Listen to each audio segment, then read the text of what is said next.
আপনি প্রায় 50 বছর ধরে আঁকা শেখানোর মধ্যে আছেন। হ্যাঁ। তো কি বদল দেখেছেন কি? আজকেকার দিনে উপার্জনের জন্য শিল্পকর্মর বিশাল বাজার তৈরি হয়েছে, বিশাল, যেটা আমাদের সময় ছিল না। সে এখন লন্ডনে আছে, লন্ডনে একটা গেমিং কোম্পানিতে আছে। না, এখন তো স্কুলে তো একজন করে গ্র্যাজুয়েট টিচার, আর্ট টিচার রাখা তো ম্যান্ডেটরি হয়ে গেছে। আমরা আজকে রিটায়ার লাইফও খুব সুখে আছি, শান্তিতে আছি, কারণ আমার কোনো অশান্তি নেই। অশান্তি আসলে আমি ছবি নিয়ে বসে পড়ি।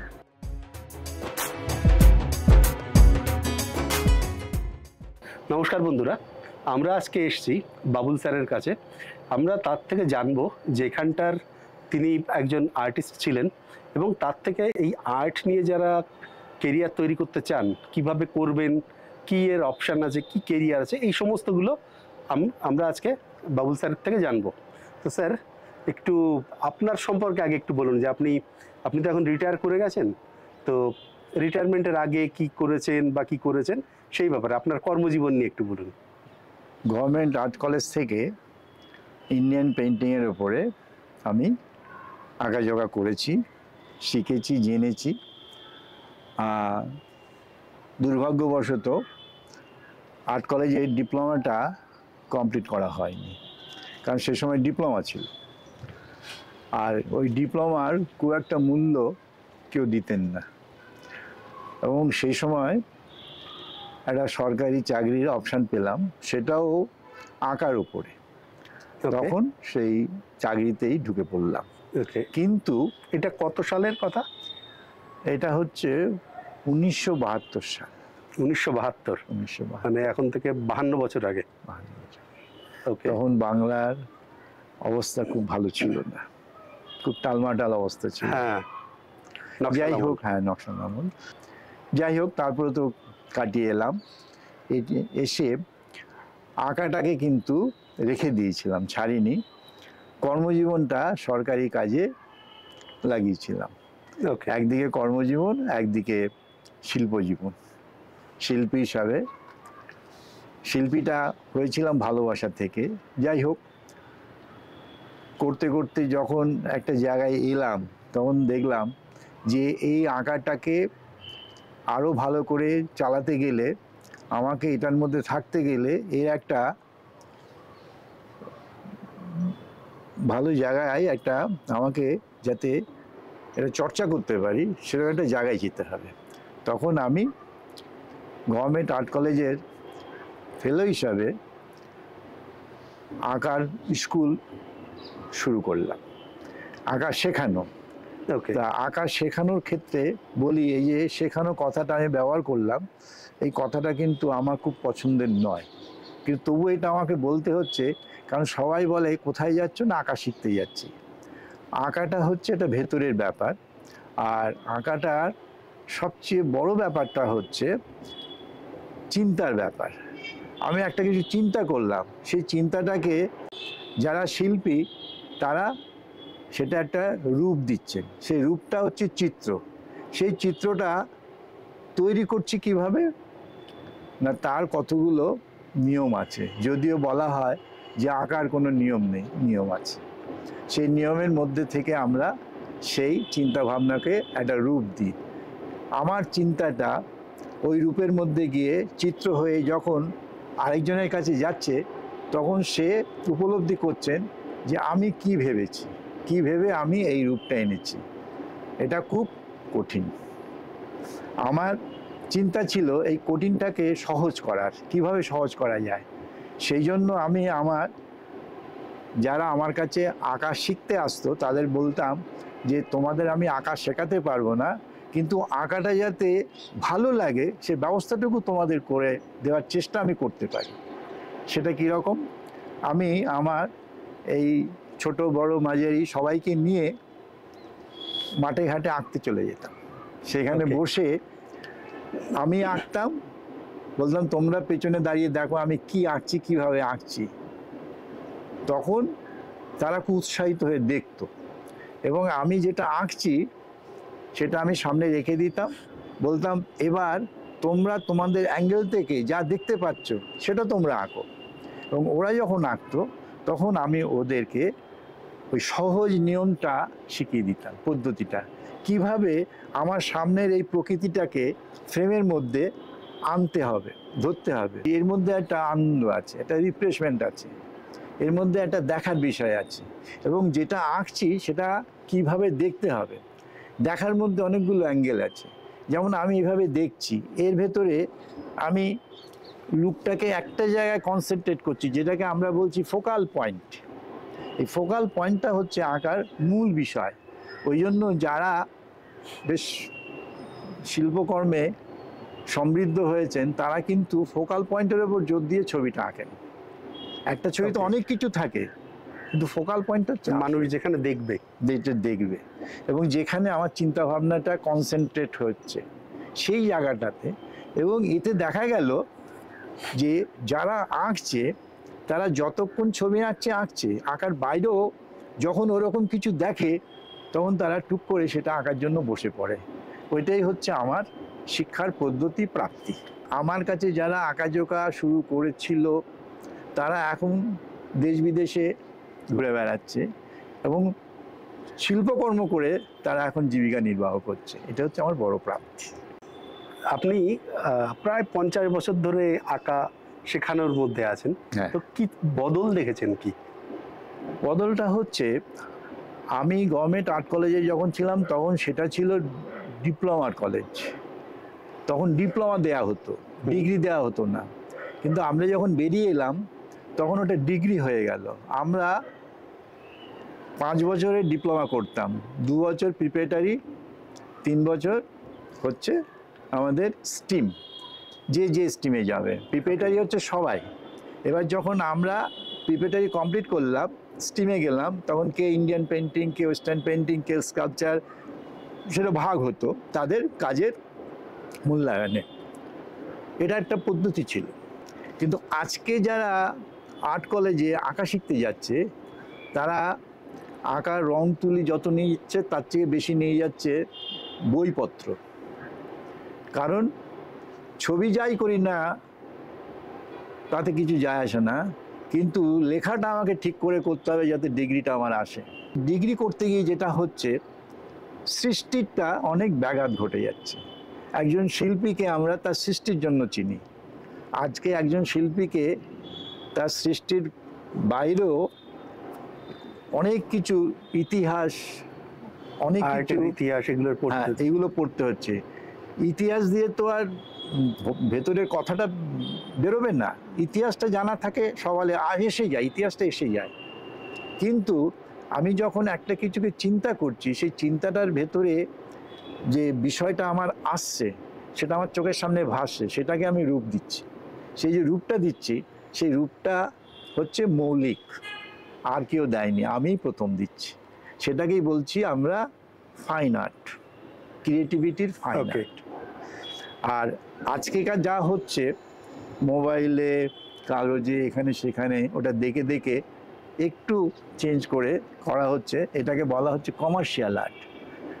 সবচেয়ে বড় কথা, একটা শিশুকে বা একজন জুনিয়রকে আমি যখন বলবো যে হাউ টু থিঙ্ক, তুমি কিভাবে চিন্তা করবে, এই চিন্তা করাটাই কিন্তু হচ্ছে শিল্পের সবচেয়ে বড় মাধ্যম।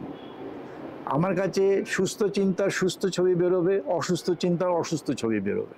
কাজেই একজনকে সামনের দিকে এগিয়ে দিতে গেলে সবার আগে যেটা দরকার একটা সুস্থ চিন্তা ভাবনা। সেই জন্য দেখা গেল যে যারা এই শিক্ষাটা এইভাবে নিয়েছে, যেটাকে এখন বলা হচ্ছে একাডেমিক, আরেকটা শিক্ষার পদ্ধতি এখন চলছে সব জায়গায়, সেটা হচ্ছে নন একাডেমিক, অর্থাৎ কপি। জেরক্স তো অনেক উন্নত হয়ে গেছে, আমাদের মোবাইল রয়েছে, সব কিছু রয়েছে, যে কোনো একটা ছবিকে তো মুহূর্তের মধ্যে অনেক কিছু করে দেওয়া যায়। কিন্তু ভেতর থেকে চিন্তা করতে শেখানোটা তো এখন আর নেই, সেটাই আমাদের একটু ওকে।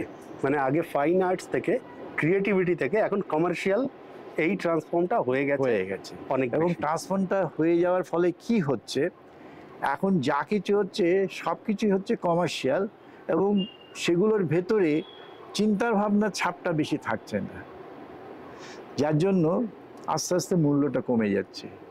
সেই দিনের শিল্পকর্মের মূল্য আজকে শিল্পকর্মের মূল্য থেকে আলাদা হয়ে যাচ্ছে। এবং যারা অ্যাবস্ট্রাক্ট কিছু ফর্ম করছেন বা সেটা আবার বেশি অ্যাবস্ট্রাক্ট হয়ে যাচ্ছে, সাধারণ মানুষের মধ্যে সেটা ঢুকছে না। আমরা যেটা করতাম সেটা সাধারণ মানুষ খুব সহজেই নিতে পারতেন, কিন্তু এখন যারা ওই অ্যাবস্ট্রাক্ট আর্ট দিয়ে অসাধারণ কিছু করছেন তার কিন্তু দর্শক অনেক কমে যাচ্ছে। এটাই হচ্ছে বর্তমান আমাদের শিল্প কর্মীদের, শিল্প জগতের অবস্থা। আগে যখন আমার ছবিটা 100 জনের মধ্যে 40 জন বলতেন বাহ, এখন 100 জনের মধ্যে ওই অ্যাবস্ট্রাক্ট আর্টে 20 জন অনেক কষ্টে বলে, আর একটু চিন্তা করে বলতে হবে, বুঝতে হবে। এটাই হচ্ছে এখন আর তখনের এই। আর পশ্চিমবঙ্গে এখন ছেলে মেয়েরা মানে কীরকমভাবে কতটা ইন্টারেস্টেড, মানে আমরা যখন ছোট ছিলাম 90-এর দশকে, তখন প্রত্যেকটা ক্লাবে অনুষ্ঠান মানে বসে আঁকো প্রতিযোগিতা হতো। আজকাল শুনি আর সেগুলো হয় না, বা খুব কমে গেছে, খুব লিমিটেড জায়গায় হয়, খুব কমে তো গেছে। এখন মানে 20-30 বছর আগের থেকে এখন পশ্চিমবাংলায় এই ট্রান্সফর্মটা কেমন হয়েছে, যে ছোটদের মধ্যে ছবি আঁকা শেখবার ইচ্ছা কেমন কি? এখন বর্তমানে ছোটদের মধ্যে ছবি আঁকার ইচ্ছেটাকে প্রবলভাবে ধরে রেখেছেন তার অভিভাবকরা। অভিভাবকরা বলছেন ও আঁকতে যাচ্ছে, তোমাকে আঁকতে যেতে হবে। কিন্তু সত্যি করে বলতে, সে কি আঁকতে ভালোবাসে, না লিখতে ভালোবাসে, না গাইতে ভালোবাসে, না খেলতে ভালোবাসে, সেটা বিচার করার ক্ষমতা কিন্তু এখন অভিভাবকদের মধ্যে আমার মনে হয় অনেক কমে গেছে। আমাদের সময় ছিল যে বাবা মা বলতেন তো যেটা ভালো লাগে কর, কিন্তু এখন বাবা মারা সেটা আর বলতে পারেন না বা বলার সাহসও দেখান না। কিন্তু আমি বলবো আজকের পড়াশোনার জন্য, বা আমি বলবো একজন শিল্পী হিসাবে বা আমার জীবন দর্শন দিয়ে আমি শিল্প নিয়ে চিন্তা ভাবনা করে ব্রেনের যে এক্সারসাইজ করতাম, এখন কিন্তু সেটা আর কেউ করে না। যার জন্য ক্রিয়েটিভ আর্টিস্টের সংখ্যা কমে যাচ্ছে। কপি মাস্টার তৈরি হচ্ছে প্রচুর। কপি দিয়ে তো আর এগিয়ে যাওয়া যায় না, ক্রিয়েটিভিটি দিয়ে যতটা এগিয়ে দেওয়া যায়। কপি মানে আরেকজনের দেখে সেখান থেকে নিজের স্ট্যান্ড পয়েন্ট হবে আজকের দিনে নেই। পশ্চিমবঙ্গে সেটা হয়েছে, আর এখন তো ছোটদের দোষ দিয়ে লাভ নেই। কারণ যেটা হয়েছে, আগে ছিল খেলাধুলা, আঁকাঝোঁকা, নাচ গান সব, তারপরে এলো টিভির পর এখন এসে গেল একেবারে এই জিনিস, হাতে গরম মোবাইল। তো এখন সে মোবাইল দেখবে না ছবি আঁকবে। না, আমি আঁকার কথাটা বলছি না, আমি বলছি তোমরা চিন্তাটা করো, একটা কিছু দেখার পর সেটাকে তোমরা চিন্তা করো একটা রূপ দেওয়ার। সেই চিন্তা করার যে ইচ্ছেটা জাগিয়ে দেওয়া, সেটার দায়িত্ব ছিল আমার। কিন্তু এখন সেই জাগিয়ে দেওয়ার যে চেষ্টাটা, সেটাও শিল্পীদের মধ্যে থেকে আস্তে আস্তে কমে গেছে। তারা কিন্তু পাচ্ছেন না। কেন পাচ্ছেন না? না পারার একটিমাত্র কারণ হচ্ছে আশেপাশে যেভাবে ঢেউগুলো এসে পড়ছে মোবাইলের ওপরে, সেখান থেকে তাদের বের করে আনা যাচ্ছে না। আচ্ছা, আর একটা জিনিস, এখন যারা আঁকা শিখবে, কিভাবে শিখবে তার ব্যাপারটা পরে আসছে। আগে এখন ধরুন কেউ একজন ভাবলো আমার ছবি আঁকতে ভালো লাগে, তো তার পরবর্তীতে মানে শুধুমাত্র ভালো লাগলে তো হবে না, পরে তাকে বেঁচে থাকার জন্য উপার্জনও করতে হবে। তো তার সুযোগটা আপনার মনে হয় কেমন কি আছে? এখন আঁকার সুযোগটা, আগে আমাদের এক্সিবিশন করতে হতো।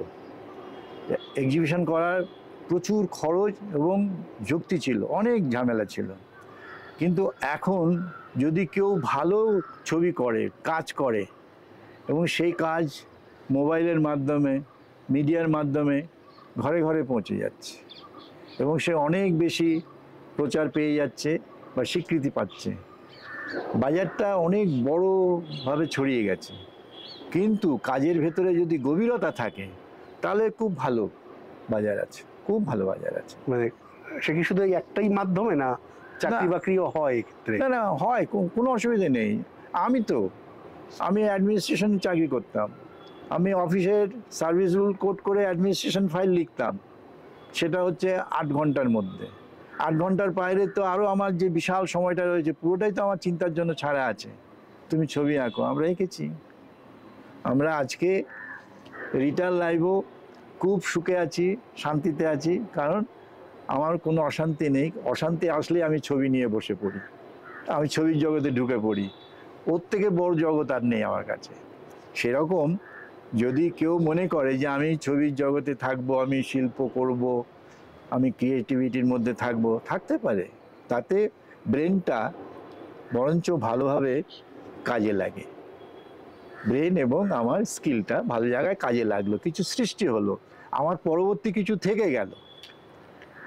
কাজেই আজকেকার দিনে উপার্জনের জন্য শিল্পকর্মর বিশাল বাজার তৈরি হয়েছে, বিশাল, যেটা আমাদের সময় ছিল না। এবং সেই বাজারে আজকে প্রচুর মানুষ কিন্তু করে খাচ্ছে। এখন তো অনলাইনে আঁকাও হচ্ছে, অনলাইনে আঁকার মাধ্যমে অনেকেই ক্লাস চালাচ্ছেন, যেমন এ সময় হয়েছিল করোনার সময়, অনেকে করছেন এবং ভালোই করছেন, সেটা ভালো বাজার আছে, খারাপ না। বিশেষ করে ফেসবুকে, ইউটিউবে প্রচুর শিল্পী এরকম দিচ্ছেন এবং সেখানে ছবির প্রচুর, কি বলবো, ব্যবসায়ীও এসে গেছেন, তারা ছবি কালেকশন করে প্রজেক্ট করছেন, দরকারে ওখান থেকে বিক্রি হচ্ছে, কিনে নিচ্ছেন। আচ্ছা, ভালো বাজার আছে, কিন্তু ভালো ছবি হতে হবে, ভালো কাজ হতে হবে, কাজটার মধ্যে গভীরতা থাকতে হবে, একটা নিজস্বতা থাকতে হবে। প্রত্যেক শিল্পীর একটা নিজস্ব স্টাইল থাকে, সেই স্টাইলটা থাকতে হবে, তাহলে সেই ছবিটা আমার মনে হয় একটা জায়গায় দাঁড়াবে, যাবে। ওকে, আর একটা জিনিস, কমার্শিয়ালি যদি কেউ মানে একটা তো আর্টের মাধ্যমে, সৃষ্টির মাধ্যমে সে কোনোভাবে মানে এইভাবে আয় করতে পারছে। আর একটা যেটা বললেন যে সরকারি যে সমস্ত কলেজ, ইউনিভার্সিটি বা সরকারি একটা আছে, এর বাইরে কমার্শিয়াল স্পেসে আগে যেমন একটা সময় ছিল, তারা অনেক দিন আগে, আজ থেকে প্রায় 30-40 বছর আগে, সিনেমার পোস্টার আঁকা একটা ছিল, তারপরে অ্যাডভার্টাইজমেন্টের ছবি ছিল, মানে মিডিয়া হাউস নিত, এরকম আরও বিভিন্ন কমার্শিয়াল কাজেও লাগতো। মানে হয়তো সঠিক জানি না, কিন্তু হতে পারে ওই যারা ফ্যাশনের জগতে, ফ্যাশন ডিজাইনিংয়ে আমাদের আর্ট কলেজে আমার 2জন ছাত্র ফ্যাশন ডিজাইনে, তিনজনই এখন ফ্যাশন ডিজাইনিং করেছে গভর্নমেন্ট আর্ট কলেজ থেকে। তারা 2জন মাস্টার্সও করেছে। তারা একজন আছে আফ্রিকায়, একজন আছে সুইডেনে, একজন কলকাতায় আছে, খুব ভালো আছে, মানে খুব বড় কোম্পানিতে আছে। সেটা হচ্ছে ফ্যাশন ডিজাইনিং। ডিজাইনটা কিন্তু এখন অনেক ডেভেলপ হচ্ছে। ওকে, আর্টের সঙ্গে সরাসরি যোগ নেই দুটোর?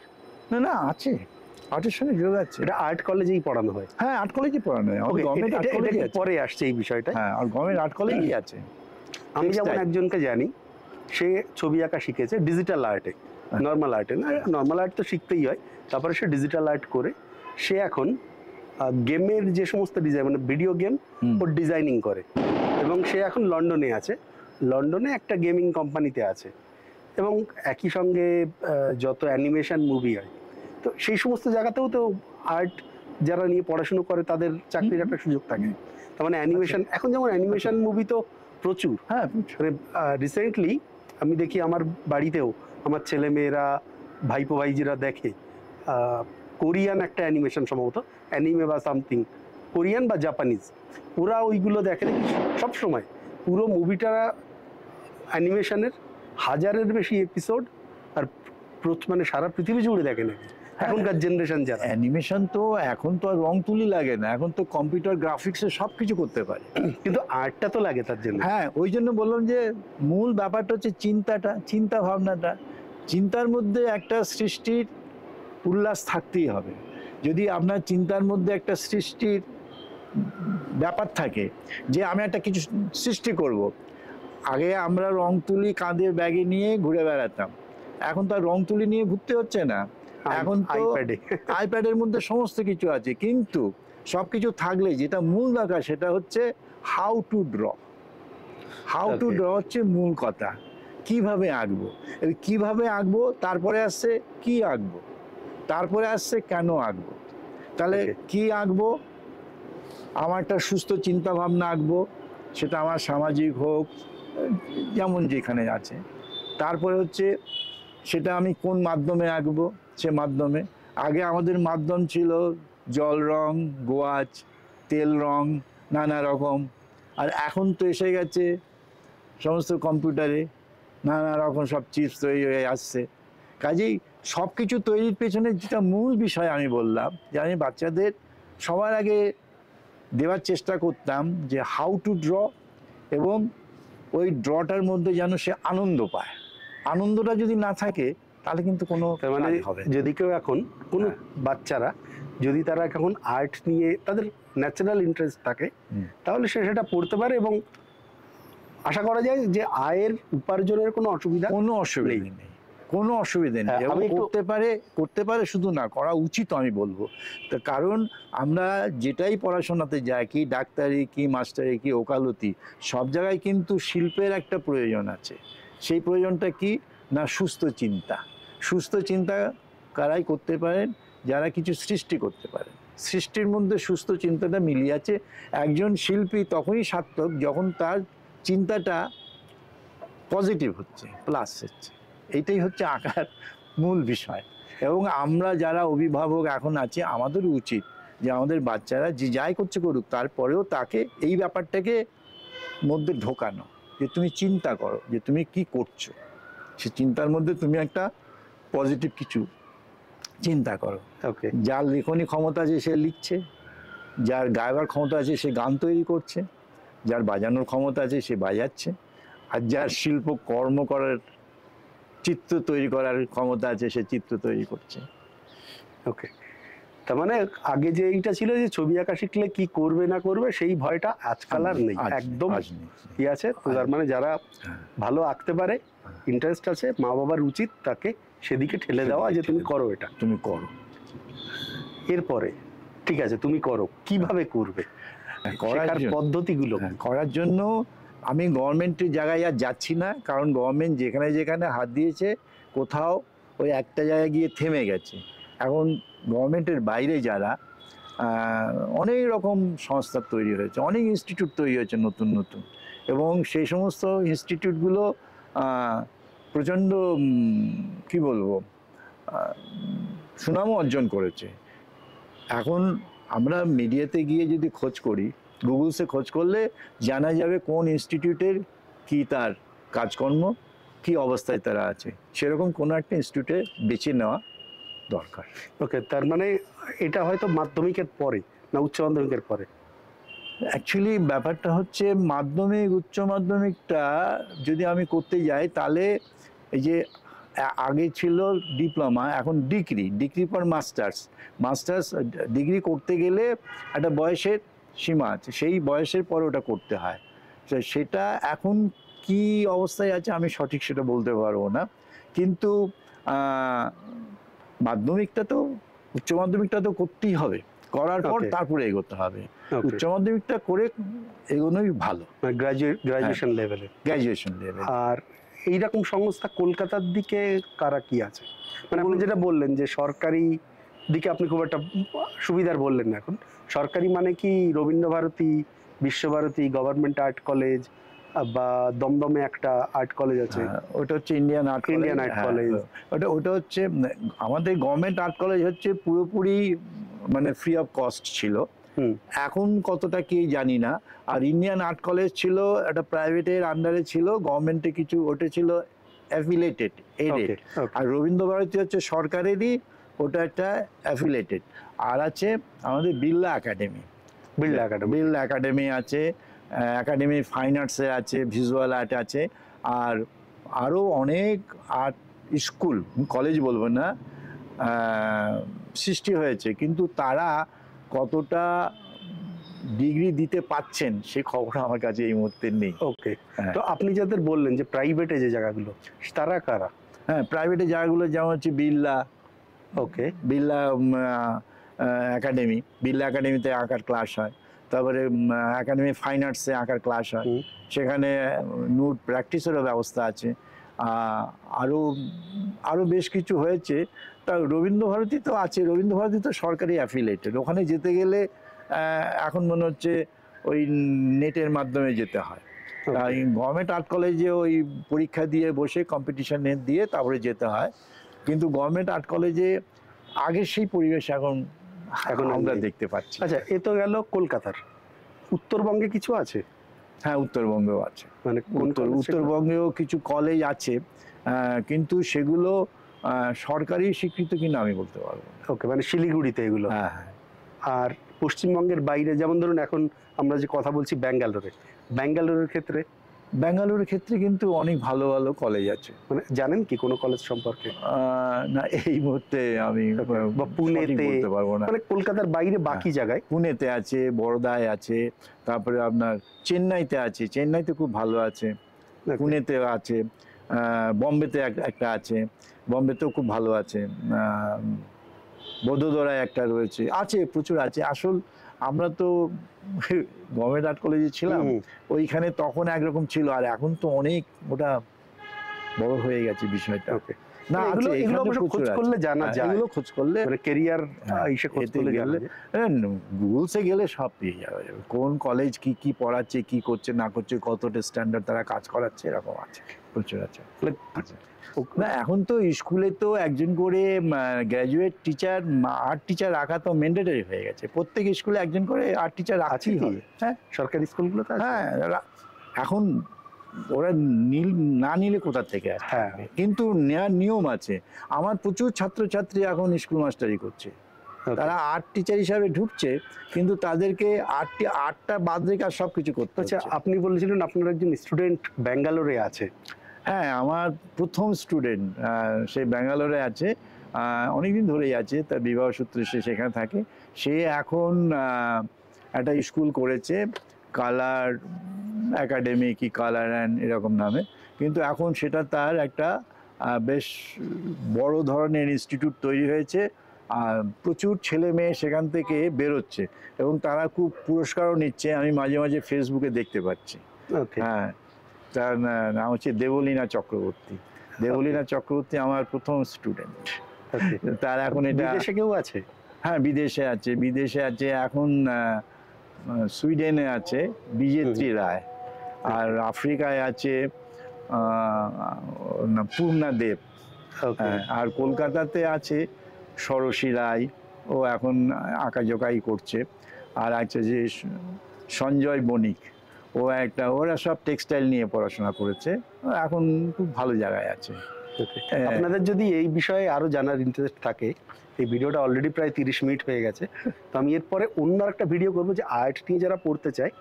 আজকে তো একটা ওভারঅল বললাম, আর্ট নিয়ে যদি কেউ পড়তে যায় তাহলে ঠিক কি কি লাইনে পড়া যায় সেই ব্যাপারে, মানে ফাইন আর্ট, কমার্শিয়াল আর্ট আর যেগুলো আছে সেইগুলো নিয়ে পরে কোনো ভিডিওতে কথা বলবো, তাহলে একটা ভিডিও খুব লম্বা হয়ে যাবে। পুরো ব্যাপারটা জানা গেল আপনার সম্পর্কে, কিভাবে চেঞ্জ হয়েছে, আর তার সঙ্গে কিভাবে বাচ্চাদের করানো উচিত, তাদের যদি ইন্টারেস্ট থাকে, কেরিয়ার অপরচুনিটি কি আছে, কোথা থেকে শিখবে। তো পুরো ব্যাপারটাই আশা করি কমপ্লিট করা গেল। যারা দেখছেন তাদের নিশ্চয়ই কিছু ইনফরমেশন পাবেন এর থেকে। আর যদি দেখেন যে এরকম কোনো বাচ্চা তাদের ইন্টারেস্ট রিয়েলি আছে, তাহলে তাদের ব্যাপারে ভাবতে পারেন। আচ্ছা, তো আজকে এই পর্যন্তই। আর আপনাদের ভিডিওটা কেমন লাগছে বা আপনাদের মতামত বা কীভাবে জানতে পারলেন, আর অবশ্যই আপনাদের পক্ষ থেকে আমি ধন্যবাদ জানাবো স্যারকে। তো আপনার কোনো প্রশ্ন থাকলে কমেন্টে জানাতে পারেন। আর স্যার এখন মোটামুটি ব্যাঙ্গালোরেই আছেন, যদি কোনো দরকার হয় আমি স্যারকে আবার এসে এরকমই একদিন বসে আবার পরবর্তীতে আরও কথাবার্তা বলবো। আপনার কোনো মেসেজ বা কিছু?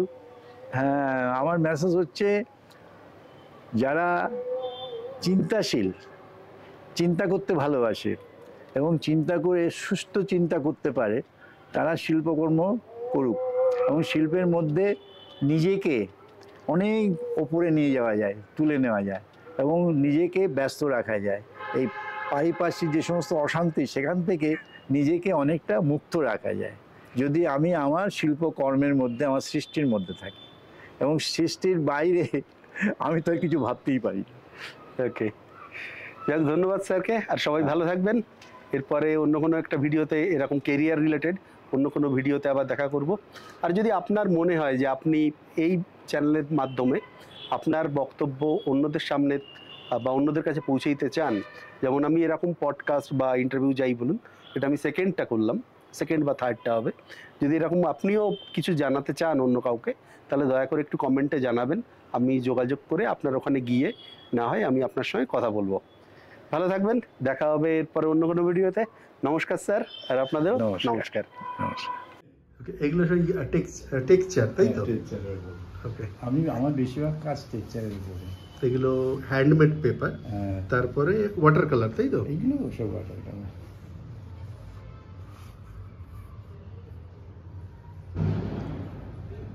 এটা এইটা ভালো নেই, এটা ভালো হাইটে একটা। এটা এটা নিয়েছিলাম কিন্তু এটা একটু ডিফেক্টিভ আছে, একটু ডিফেক্ট আছে।